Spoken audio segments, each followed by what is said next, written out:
sur la question du quatrième mandat. Et surtout qu'au niveau des autres organisations, bon, on ne sent pas vraiment une effervescence, une fièvre contre le quatrième mandat. Oui, c'est ça, c'est ce que j'ai pu comprendre. Bon, pour l'instant, peut-être, nous ne sommes pas aussi seuls à me dire non au quatrième mandat. Moi, je pense qu'il y a également Tipi Atchadam qui, dans ses nombreux messages, appelait toujours à s'organiser pour dire non au quatrième mandat. Il y a Nicodème Haria qui le fait, il y a beaucoup de partis qui le font, il y a des organisations de la société civile qui le font. Peut-être que c'est nous qui sommes plus fréquents à le faire, et sur les médias bien sûr, parce que bien avant nous, je ne suis pas sûr qu'il y avait déjà des leaders politiques et de la société civile qui ont pris position sur les médias pour dire expressément non au quatrième mandat. C'est peut-être après ma sortie de prison qu'on a commencé par le faire. Et je pense que c'est des choses qui viendront. C'est des choses qui viendront naturellement. Ça ne va pas tarder à venir de la part de ces messieurs. Mais bon, maintenant par rapport à tous ceux qui parlent de premier mandat, tout ça, bon, chacun est libre de dire ce qu'il pense. Ils pourront dire premier mandat, mais ils ne pourront jamais effacer dans la mémoire collective des Togolais le fait que Faure Gnassingbé ait déjà fait 15 ans. Ils ne pourront jamais l'effacer dans la mémoire collective des Togolais. Ils ne pourront jamais effacer de la mémoire des Togolais le fait que Faure Gnassingbé a fait 3 mandats. Donc qu'ils disent ce qu'ils pensent. M. Justin est revenu sur les intellectuels qui pouvaient également donner leur avis. Mais bon, nous pensons que, comme le... Bon, pas que j'aime trop Tipi Atchadam, puisque je parle un peu du PLP, mais il dit souvent que le diable se cache dans les détails, et je suis d'accord avec lui sur ce point. Parce que plus on veut commenter le fait que le mandat est légal ou pas illégal, que ce soit premier mandat ou troisième mandat ou cinquième mandat, plus on s'attardera sur ces détails, et plus on va encore embrouiller plus les gens, et plus la démobilisation s'installera. C'est pourquoi, à notre niveau, au niveau du mouvement, nous ne parlons pas de l'égalité de son mandat ou d'illégalité. Nous disons simplement que c'est 91 personnes qui l'ont autorisé pour l'instant à être candidat. Et donc, il revient maintenant aux 7 millions de Togolais de se prononcer également sur ce débat. Si des intellectuels veulent en parler, tant mieux. De toute façon, nous connaissons un peu le visage des intellectuels. Bon, des supposés intellectuels, parce que Lénine a toujours dit c'est l'intellectuel, c'est celui qui défend bec et ongle avec son talent les légitimes aspirations du peuple. Et donc, si on se situe à ce niveau, on verra qui est intellectuel et qui ne l'est pas. Donc, nous vous laissons le soin de voir s'il y a des intellectuels, s'il n'y en a pas, et qui l'est, qui ne l'est pas. Mais de toute façon, la réaction ou l'avis des intellectuels ne vont quand même pas faire changer d'avis aux Togolais. Les Togolais en ont marre de ce système. Les Togolais en ont marre de ce régime, de Faure Gnassingbé. Les Togolais en ont marre, n'en peuvent plus. Les Togolais ne veulent plus être des misérables. Ils ne veulent plus être gouvernés comme des moutons et des chèvres. Donc c'est simple comme bonjour. Alors les Togolais l'exprimeront d'une manière ou d'une autre. Juste que nous demandons au pouvoir de prendre toutes les dispositions pour que le peuple puisse s'exprimer de façon pacifique. C'est surtout très important. Parce qu'à vouloir empêcher les révolutions pacifiques, on finit toujours par pousser les gens à adopter la voie de la violence. Nous voulons changer ce pays, nous l'avons déjà dit au cours de notre dernière conférence de presse, par la voie civilisée et non violente. Nous n'avons aucunement l'intention d'adopter des moyens violents. Mais s'ils empêchent le peuple de s'exprimer, quand vous fermez la bouche à quelqu'un qui a envie de crier pendant très longtemps, c'est sûr et certain que cette personne va commencer par chercher des moyens pour se défaire de vous, de votre main, mais ce ne serait plus par des moyens non violents. Vous lui fermez la bouche, il peut quand même vous mordre avec ses dents, parce qu'à l'intérieur, il y a des dents qui mordent.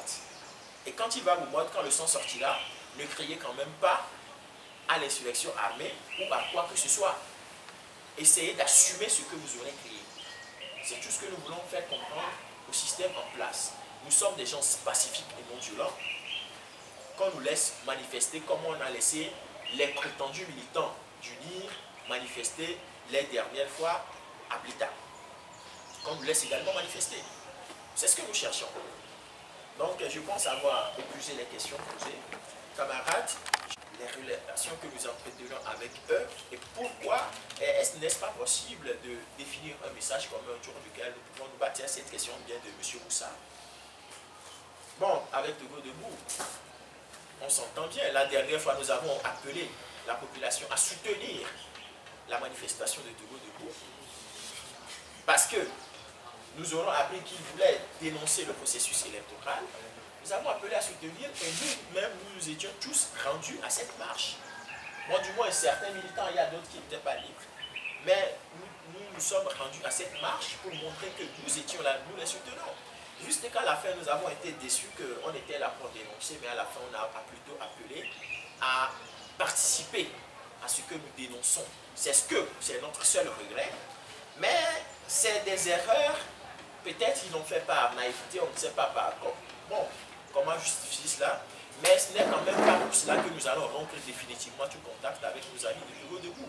Parce que du moins, et comme je l'avais déjà exprimé, même ceux qui vont aux élections, ils y vont pour aller battre Fort Gnassingbé ou pour faire partie Fort Gnassingbé ou le candidat de tel. Donc, de toute façon, on a à peu près les mêmes objectifs, c'est peut-être les stratégies qui divergent, mais non, on va incessamment, de toute façon, on est toujours en contact avec eux, mais on va continuer par discuter avec eux, par leur demander de soutien. C'est pourquoi cette action, par exemple, nous ne concevons pas la mobilisation du 28 décembre comme étant une manifestation du mouvement en aucun cas. Ce n'est pas ce que nous faisons, mais nous le considérons comme une manifestation citoyenne, une manifestation du peuple. Comme une manifestation, un moment où le peuple se lève pour dire non au 4e mandat de Faure. Donc pour nous, ce n'est pas le mouvement de quelqu'un qui compte, mais c'est l'objectif qui est important. Aujourd'hui, nous discuterons avec tous ces gens-là. À travers la grève de la faim, personnellement, j'ai interpellé toutes ces personnes. Bon, si à la fin je trépasse, il faudra peut-être aller chercher la cause de ma mort chez nos amis de l'opposition et de Togo Debout, parce qu'ils auraient été coupables de ce qui m'arrivera. Et il y a M. Justin qui a voulu savoir si notre mouvement se situe uniquement qu'à Lomé. Bon, je ne suis pas sûr que c'est uniquement à Lomé que nous allons faire nos actions. Nous avons appelé à manifester dans les 4 coins du Togo. Et ça va se faire. Soyez sans crainte. Déjà, à cette table, il y a beaucoup de camarades qui viennent de l'intérieur du pays. Je ne l'ai peut-être pas dit.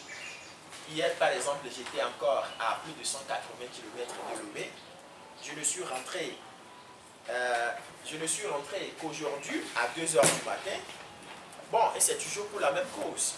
C'est pour essayer de mettre tous debout pour les initiatives à venir. Donc soyez sans crainte.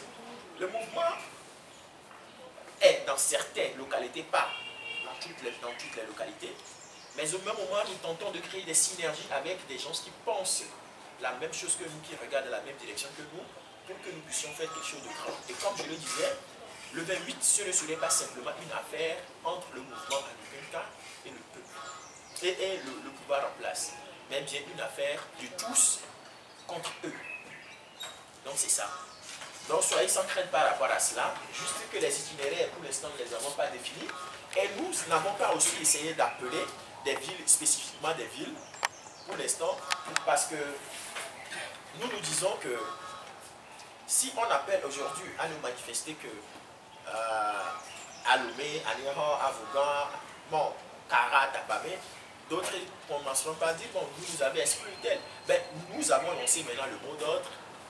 On va concerter les gens dans toutes ces localités, tous ceux qui sont disponibles à manifester le 28.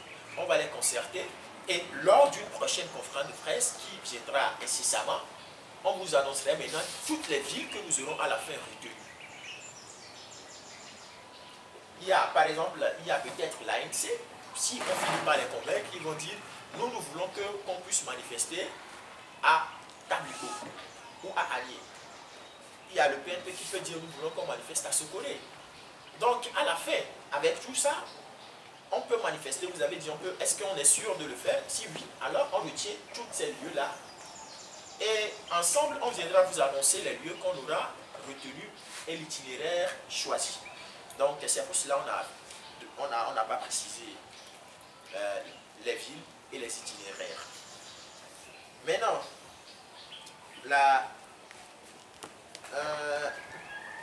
pourquoi le débat n'est pas lui, c'est moi seul qui le fait? Pour l'instant, bien sûr, à moins qu'un autre camarade, d'autres camarades décident de le faire également. Mais je pense que la solidarité militante et agissante ne va pas manquer auprès des camarades pour que l'objectif recherché puisse être atteint. Camarades, c'est en même temps un message que je vous passe. Si vous voulez également faire de grève de la faim, ça me fera beaucoup plaisir. Mais de toute façon, je suis seul pour l'instant à le faire.